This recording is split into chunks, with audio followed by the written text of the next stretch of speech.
Assalamualaikum warahmatullahi wabarakatuh. Nama saya Ahmad Fawas dari Fakultas Pertanian USU, Prodi Peternakan, kelas 25 Pendidikan Agama Islam, NIM 230306017. Pada video kali ini saya akan menjawab 4 pertanyaan kuis pada pertemuan kedua mata kuliah Pendidikan Agama Islam. Dari makalah PPT dan juga beberapa sumber lain, saya tarik kesimpulan untuk mengambil jawaban-jawaban untuk pertanyaan-pertanyaan tersebut. Yang pertama, jelaskan konsep ketuhanan dalam Islam. Dalam Quran Surah Al-Jasiyah ayat 23, di situ dijelaskan tentang yang disebutkan di Al-Quran, orang-orang yang menuhankan hawa nafsunya. Apa maksudnya itu? Mereka itu mengikuti semua kemauan hawa nafsu itu untuk melakukan semua perbuatan maksiat tanpa adanya batasan sama sekali. Maksudnya menuhankan itu dijelaskan dalam Islam, konsep ketuhanan itu, kata ilah itu artinya yang bertuhan itu adalah segala sesuatu, baik itu sosok ataupun objek benda mati, baik yang abstrak seperti hawa nafsu, diri mereka sendiri, ketenaran, pengetahuan, ataupun secara konkret seperti benda mistis atau sosok raja atau sosok dewa yang manusia itu berani berkorban, mengorbankan waktu, memuja-muja mereka, mempercayainya, serta dijadikan tujuan hidup karena manusia percaya bahwa hal-hal tersebut dapat memberikan mereka kebahagiaan, kesehatan, ketenangan batin, kemaslahatan, kesejahteraan hidup, dan keselamatan. Dalam Islam sendiri, Tuhan itu dibuktikan dan diucapkan dalam kalimat la ilaha illallah, la ilaha tiada Tuhan, tidak ada Tuhan di dunia ini, lalu ditegaskan dengan kata ha illallah, kecuali Allah. Jadi dalam Islam itu dijelaskan bahwa Tuhan itu hanyalah satu, mutlak, Tuhan Maha Esa, yaitu Allah Subhanahu wa Ta'ala. Untuk pertanyaan kedua, bagaimana membuktikan wujud Tuhan melalui ciptaannya? Sudah kita ketahui bahwa alam semesta ini luas dan indah dengan segalanya bekerja dalam suatu sistem, seperti sistem tata surya kita, di mana planet-planet mengitari matahari pada porosnya, dan karena perputaran itu pada planet-planet pun terjadi juga perbedaan atau berjalannya waktu, seperti di bumi satu hari itu 24 jam, dan bumi itu mengitari matahari secara penuh dalam kurun waktu 365 hari, atau kita bilang 1 tahun. Lalu juga ada makhluk-makhluk hidup yang juga terorganisir melalui suatu sistem, dari yang terkecil seperti sel, jaringan, organ, sistem organ, makhluk hidup, individu, komunitas, ekosistem, biosfer, dan juga atom yang terdiri dari proton, elektron, dan juga neutron yang berputar dan berkumpul membentuk suatu materi, baik itu senyawa maupun unsur. Perlu kita ketahui bahwa semua di realita ini, baik yang bisa kita amati dan alami dan kita pikirkan, pasti ada karena diciptakan. Tidak ada satupun benda-benda di alam atau objek di alam semesta ini tidak memiliki alasan untuk hal tersebut untuk menjadi nyata. Maksudnya, dalam sains itu kan kita diajarkan tentang apa dan bagaimana, apa yang terjadi, dan bagaimana hal itu terjadi. Seperti misalnya teori Big Bang, tentang bagaimana dunia ini terbentuk yang sekitar 4 miliar tahun yang lalu. Tidak salah saya ingat. Awalnya tuh alam semesta ini kosong dan terjadi sebuah percikan ataupun ledakan yang memuntahkan atom-atom yang bergabung membentuk materi, membentuk bintang, planet, asteroid, dan makhluk hidup. Nah, tapi dalam teori tersebut tidaklah dijelaskan mengapa hal itu terjadi. Contohnya, mengapa manusia hidup. Kalau dalam sains kan kita diajarkan tentang makhluk hidup itu bernafas, makan, berkembang biak, bertumbuh, berkembang, memiliki rangsangan, membutuhkan makanan, tapi kita tidak jelaskan untuk apa makhluk hidup itu hidup gitu. Manusia itu hidup apakah hanya untuk memenuhi kebutuhannya saja seperti sandang, pangan, papan, seperti makanan, cinta, memperbanyak jumlah, tidur, atau apakah manusia ini memiliki arti yang lebih luas? Atau manusia ini memiliki tujuan atau peran yang lebih besar daripada kebutuhannya? Misalnya, apakah kita ini diciptakan atau hidup untuk menjadi yang terbaik, atau melakukan kebajikan di dunia, atau membuat kerusakan di dunia, atau hidup untuk memuja seseorang atau sesuatu. Nah, dalam Islam itu kita pasti diajarkan bahwa kita ini hidup untuk menyembah Allah. Bahwa kita di manusia ini diciptakan ini menjadi khalifah di bumi. Dan juga di situ juga dijelaskan bahwa segala sesuatu yang ada di alam semesta ini pastinya memiliki alasan dan fungsinya untuk hal tersebut bisa diciptakan. Contohnya saja kita lihat dari nyamuk. Kalau nyamuk itu kan kita lihat tuh secara sains itu kan menjadi makanan bagi binatang yang lebih besar seperti katak, atau juga nyamuk itu bagian dari ekosistem. Tapi kalau kita lihat dari sisi lain kan nyamuk itu juga memiliki manfaat bagi kehidupan manusia. Contohnya nyamuk itu kan memberi penyakit seperti demam berdarah, ataupun kita merasa gatal jika digigit nyamuk. Tapi kan secara tidak langsung itu nyamuk itu karena adanya dia, manusia itu membangun seperti racun nyamuk itu, membuat pabriknya sehingga orang-orang itu mempunyai lowongan kerja. Nah, jadi dari analogi itu kita bisa melihat bahwa semua makhluk hidup ini memiliki perannya masing-masing, baik bagi makhluk tersebut atau makhluk lainnya. Jadi semua yang ada itu pasti pernah tidak ada, dan yang semua yang tidak ada itu pasti pernah ada. Tidaklah kita berpikir bahwa kita mempercayai makhluk itu ada tetapi tidak ada kholik, karena dijelaskan dalam sains juga sesuatu itu tidak mungkin ada kecuali diciptakan. Dan kita melihat juga bahwa semua alam semesta ini bekerja memiliki suatu sistem. Dan perlu kita ketahui bahwa semua penyebab itu semua akibat itu pasti memiliki penyebab. Ada sebab, ada akibat, ada usaha, ada hasil, ada aksi, ada reaksi. Tidaklah sesuatu itu dapat berubah kecuali ada usaha. Lanjut ke pertanyaan yang ketiga, kenapa iman itu penting dalam kehidupan seseorang? Nah, kenapa iman itu penting? Iman itu menjadi fondasi atau dasar dari setiap perbuatan dan perkataan seseorang. Karena iman itu kan diyakini dalam hati, diikrarkan dalam lisan, dan juga diamalkan lewat perbuatan. Jadi, jika seseorang beriman atau mengejar atau mempercayai hal-hal yang baik, maka pastilah dia juga akan melakukan perbuatan yang baik pula. Contohnya, jika dia beriman kepada Allah, atau kita pastinya tahu bahwa dia meyakini akan adanya Allah dan juga tentang perkataan-perkataan Allah seperti perintahnya dan juga larangannya. Dengan hal itu pasti dia juga akan berpikir tentang semua konsekuensi dari segala hal yang dia kerjakan.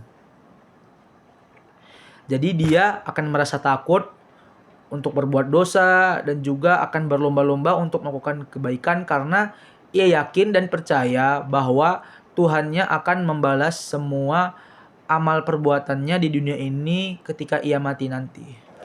Dan iman ini juga yang membuahkan dan mengumpulkan akhlak terpuji serta melindungi manusia dan hatinya dari perbuatan yang maksiat. Itu. Jika iman seseorang itu buruk, maka buruk pula perbuatannya. Jika ia mengejar hal yang salah, maka dia akan jatuh pada kehancuran. Jika dia mengejar hal yang baik, maka dia akan selamat sentosa. Yang keempat, bagaimana konsep ketuhanan menurut agama-agama? Nah, untuk pertanyaan ini saya sedikit bingung. Kalau ada kesalahan, mohon dimaafkan, dan mungkin kalaupun saya ada kesalahan, tolong berikan saya kesempatan untuk memperbaikinya. Nah, jadi konsep ketuhanan menurut agama-agama, saya tidak tahu ini secara spesifik apakah harus kita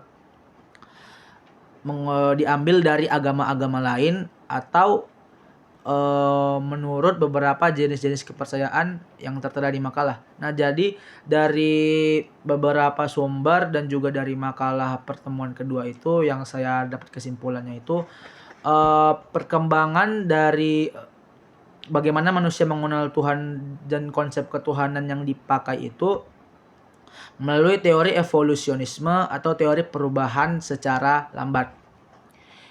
Teori itu dikemukakan oleh Max Muller dan F.B. Taylor, yaitu pada awalnya itu sejak zaman prasejarah atau manusia primitif itu memiliki kepercayaan dinamisme, yaitu mereka mempercayai bahwa ada kekuatan gaib yang bekerja di dunia ini tapi tidak bisa dilihat ataupun masih misterius. Kalau dalam Melanesia itu kepercayaannya itu seperti mana? Kalau dalam Melayu itu seperti tuah, kekuatan mistis baik yang berada dalam suatu objek seperti batu, prasasti, keris, dan yang lain-lain. Lalu kepercayaan dinamisme itu berubah jadi animisme. Animisme dari kata anima atau jiwa.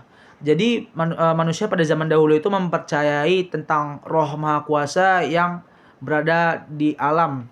Baik itu dari tadi batu, mayat, arwah leluhur, ataupun arwah pohon, yang mereka percayai bahwa jika arwah-arwah tersebut itu dipenuhi kebutuhannya, maka akan memberikan kemakmuran bagi rakyat-rakyat tersebut. Contohnya seperti pada suku-suku Maya, suku Aztec, dan juga suku Mesir kuno yang memberikan pengorbanan kepada arwah ini, dewa pohon ataupun arwah pada sebuah gunung berapi, yang dipercayai bahwa jika mereka melakukan hal tersebut, maka akan membuat arwah tersebut senang, dan juga akan jika arwah tersebut merasa senang dan terpenuhi, maka mereka akan hidup sejahtera.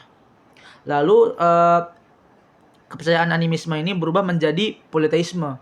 Poli artinya banyak. Politeisme ini sosok arwah itu diganti dengan sosok dewa, dan dewa itu ada banyak serta memiliki peran masing-masing. Contohnya yang terkenal ini pada mitologi Yunani kuno dan juga Mesir kuno, tentang dewa-dewa yang memiliki kekuatan dan kekuasaannya masing-masing, seperti pada mitologi kuno Zeus, dewa langit, Hades, dewa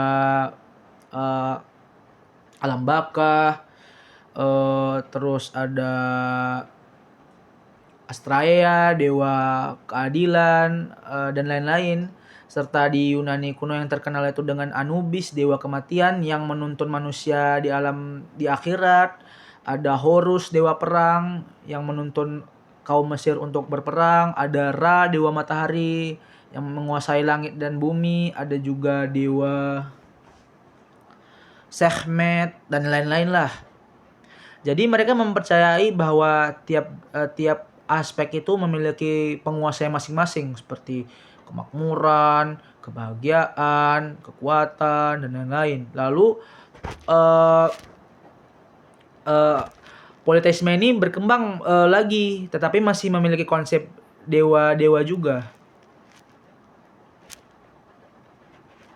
Politeisme seiring perkembangan zaman berubah menjadi henoteisme, yaitu masih dalam konsep yang sama tentang dewa-dewi yang jumlahnya banyak tetapi diseleksi. Jadi tiap satu bangsa itu memilih satu dewa, tapi mereka tetap mengakui dewa bangsa lain tetapi tidak menyembah mereka. Contohnya pada zaman Yunani itu seperti dalam kerajaan Sparta dan juga Athena. Mereka itu eh, tetap mengakui dewa-dewa mitologi tersebut, tetapi mereka hanya memilih atau memuja satu dewa menurut bangsanya. Misalnya bangsa Athena memuja Dewi Athena, dan juga bangsa Sparta memuja dewa perang Ares. Nah, tetapi mereka tetap mengakui bahwa dewa dewi masing-masing itu nyata, tetapi hanya menyembah satu dari mereka. Lalu berkembang lagi menjadi monoteisme. Mono itu artinya satu. Jadi terlepas apapun bangsa dan rasnya, tetap hanya memiliki satu Tuhan atau mempercayai satu Tuhan. Selagi bangsa-bangsa tersebut memeluk kepercayaan yang sama. Contohnya pada agama-agama samawi seperti Kristen, Islam, Yahudi, Buddha, Hindu, dan lain-lain. Nah, pada monoteisme ini juga dibagi lagi menjadi 3, deisme, pantheisme, dan theisme. Deisme itu kepercayaan bahwa Tuhan ini menciptakan dunia, tetapi Tuhan ini tidak mau apa-apa dengan dunia. Setelah diciptakan, Tuhan itu pergi. Jadi segala sesuatu yang terjadi itu kehendak manusia. Seperti apapun yang dilakukan manusia ini, seperti penguasa, penjajahan, perang, kemiskinan dan kekayaan, serta kaum yang tinggi, kaum yang rendah, sistem kasta, dan yang lain-lain. Lalu ada pantheisme. Pantheisme ini kepercayaannya ini, penganut agama pantheisme ini percaya bahwa Tuhan itu menciptakan dunia dan tinggal dengan manusia. Mereka percaya bahwa semua yang terjadi di dunia ini adalah kehendak Tuhan. Semua itu dikontrol oleh Tuhan. Jadi manusia ini bagaikan aktor ataupun aktris yang hanya memainkan peran yang skenarionya sudah dibuat oleh Tuhan. Jadi kalau ada yang terlahir miskin, terlahir dari keluarga kaya, hidup dengan kecacatan, atau hidup dengan anggota tubuh yang penuh, itu mereka percaya bahwa semuanya itu adalah kehendak Tuhan. Jadi sudah ada porsinya. Kalaulah memang nasibnya memang kurang baik atau nasibnya malang, itu berarti sudah takdir, tidak bisa diubah. Nah, itu kepercayaan panteisme. Kalau kepercayaan teisme itu konsepnya itu berada di tengah-tengah panteisme dan juga deisme.